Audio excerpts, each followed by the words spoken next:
Genesis chapter 26. Isaac and Abimelech. Now there was a famine in the land, besides the previous famine in Abraham's time. And Isaac went to Abimelech king of the Philistines in Gerar. The Lord appeared to Isaac and said, Do not go down to Egypt, live in the land where I tell you to live.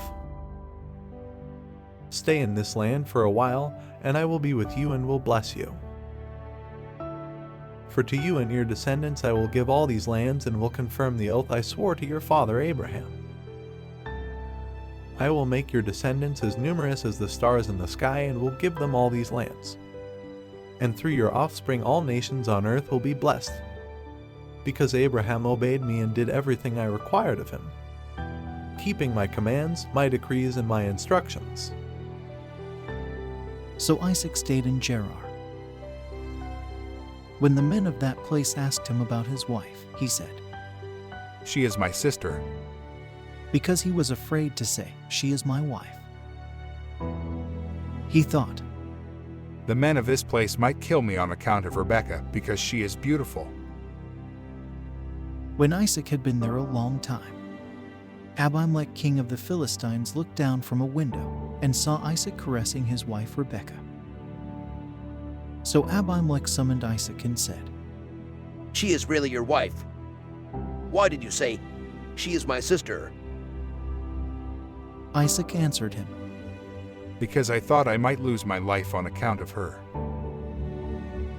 Then Abimelech said, What is this you have done to us? One of the men might well have slept with your wife, and you would have brought guilt upon us. So Abimelech gave orders to all the people, Anyone who harms this man or his wife shall surely be put to death. Isaac planted crops in that land and the same year reaped 100-fold, because the Lord blessed him. The man became rich, and his wealth continued to grow until he became very wealthy. He had so many flocks and herds and servants that the Philistines envied him. So all the wells that his father's servants had dug in the time of his father Abraham, the Philistines stopped up, filling them with earth. Then Abimelech said to Isaac, Move away from us, you have become too powerful for us. So Isaac moved away from there and encamped in the valley of Gerar, where he settled. Isaac reopened the wells that had been dug in the time of his father Abraham, which the Philistines had stopped up after Abraham died, and he gave them the same names his father had given them. Isaac's servants dug in the valley and discovered a well of fresh water there. But the herders of Gerar quarreled with those of Isaac and said, The water is ours. So he named the well Esek because they disputed with him. Then they dug another well, but they quarreled over that one also, so he named it Sitnah. He moved on from there and dug another well, and no one quarreled over it. He named it Rehoboth, saying, Now the Lord has given us room and we will flourish in the land.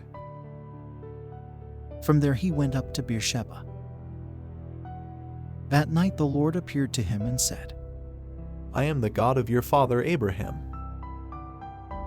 Do not be afraid, for I am with you. I will bless you and will increase the number of your descendants, for the sake of my servant Abraham. Isaac built an altar there and called on the name of the Lord. There he pitched his tent, and there his servants dug a well. Meanwhile, Abimelech had come to him from Gerar, with Ahazath his personal advisor, and Phicol the commander of his forces. Isaac asked them, Why have you come to me, since you were hostile to me and sent me away? They answered, We saw clearly that the Lord was with you, so we said, There ought to be a sworn agreement between us and you. Let us make a treaty with you, that you will do us no harm, just as we did not harm you but always treated you well, and sent you away peacefully. And now you are blessed by the Lord. Isaac then made a feast for them, and they ate and drank. Early the next morning the men swore an oath to each other. Then Isaac sent them on their way, and they went away peacefully. That day Isaac's servants came and told him about the well they had dug. They said, We've found water. He called it Sheba, and to this day the name of the town has been Beersheba. Jacob takes Esau's blessing. When Esau was 40 years old, he married Judith, daughter of Beeri the Hittite, and also Basemath, daughter of Elon the Hittite. They were a source of grief to Isaac and Rebekah.